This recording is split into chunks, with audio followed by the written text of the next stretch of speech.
Hello everyone, welcome to channel learn with ease. आज का topic है हमारा अकाउंटिंग रेशियोज का, जिसमें हम सॉल्व करेंगे question number 9 chapter 3 D K Goyal की बुक से, क्लास 12 अकाउंट्स। ऑनलाइन सेशन अगर आप चाहते हो तो जल्दी से मुझे इस नंबर पर अपना नाम और क्लास व्हाट्सएप कर दो।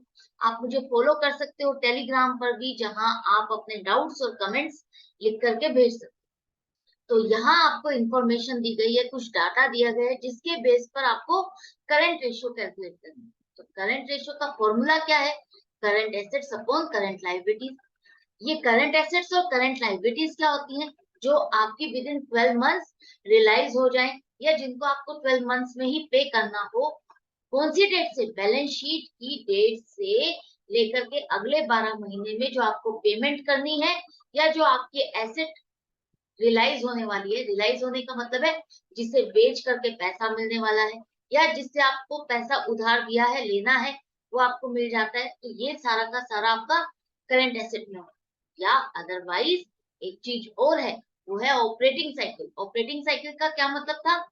जब कोई ऑर्गेनाइजेशन है, जैसे सामान खरीदा, मैन्युफैक्चर करती है, तो मैन्युफैक्चर किया, उसके बाद उस सामान को बेचा, बेचने के बाद उसको जो पैसा मिलना था पैसा मिला, दोबारा से उसने सामान खरीदा, रॉ मटेरियल खरीदा और मैन्युफैक्चर किया या ट्रेडिंग की, वॉट एवर।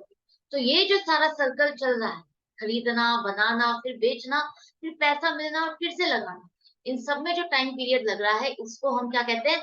Operating cycle. तो आपकी जो एसेट्स और लाइबिलिटीज इस पीरियड में कवर होती है, ऑपरेटिंग साइकिल में कवर होती हैं, वो भी आपकी करंट एसेट और करंट लाइबिलिटीज कहलाएंगे।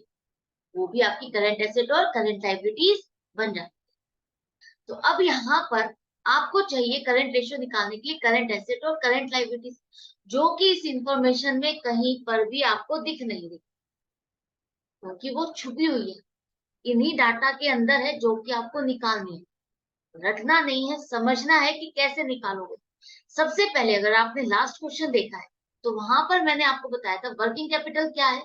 Current asset minus minus current liability.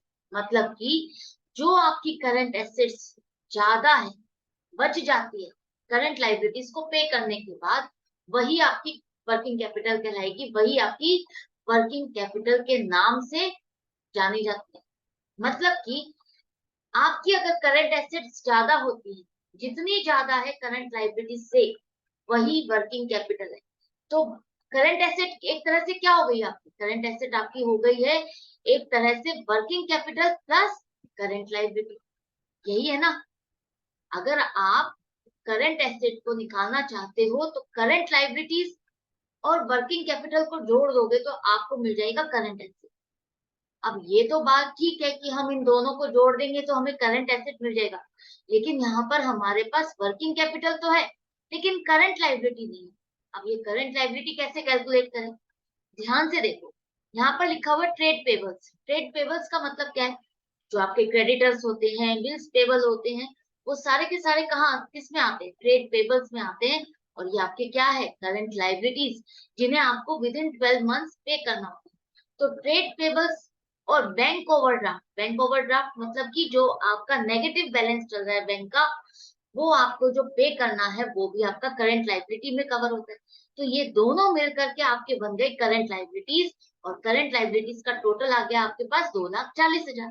तो करंट लायबिलिटी अब आपने निकाल ली, वर्किंग कैपिटल आपके पास यहाँ पर है, तो आप इन दोनों को टोटल कर दो, वर्किंग कैपिटल और करंट लायबिलिटी को, आपको मिल जाएगा करंट एसेट। तो करंट एसेट आपके पास आ गई 7,20,000। हो गया ना? मिल गया ना? आपने ढूंढ ली ना इस फिगर में से करंट लायबिलिटी और करंट एसेट, तो आपकी करंट रेशो भी बन जाएगी, करंट रेशो भी निकल जाएगी। कैसे? देखो, करंट एसेट आपकी आई है 7,20,000 और करंट लायबिलिटीज 2,40,000। तो अब यहाँ पर 2,40,000 से 7,20,000 को डिवाइड करते हो, तो आपके पास आएगा 3। ये तो 1 से कट गया ना, 2,40,000 से आपको डिवाइड करना है इसको, तो वो आता है 3।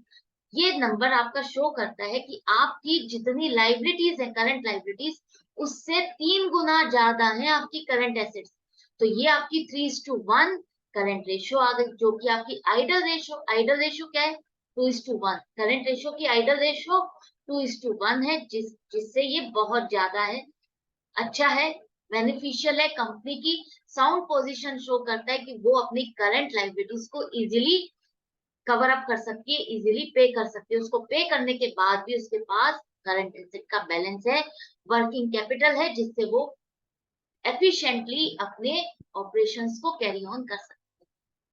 आई होप आपको अच्छे से समझ में आ गया ये क्वेश्चन। और भी अच्छे से समझना चाहते हो तो मेरे साथ आपको बने रहना होगा, हर क्वेश्चन को प्रैक्टिस करना होगा, क्योंकि हमें फॉर्मूले रटने नहीं है, समझने। और समझ गए तो आप किसी भी चीज को पालोगे, देख लोगे क्वेश्चन में, तो आप इजीली उसके रेशो को कैलकुलेट कर पाओगे, इजीली फॉर्म कर पाओगे। अगर आपने सिर्फ फॉर्मूला रटा तो आप रटे रटाए वाले बेस पर चलोगे, उसी रास्ते से चलोगे, आप अपने आप से कोई नया रास्ता नहीं ढूंढोगे, नई चीज को एडवेंचर नहीं करोगे, तो आपको आएगा कहां से? आप उसको सीखोगे कैसे, समझोगे कैसे? तो सीखने और समझने के लिए हमें खूब प्रैक्टिस करनी होगी। प्रैक्टिस करने के लिए आपको मेरे साथ बने रहना होगा।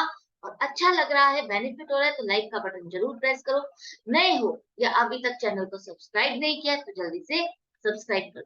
ज्यादा से ज्यादा स्टूडेंट्स में शेयर करो ताकि सबका भला हो। Good bye and take care.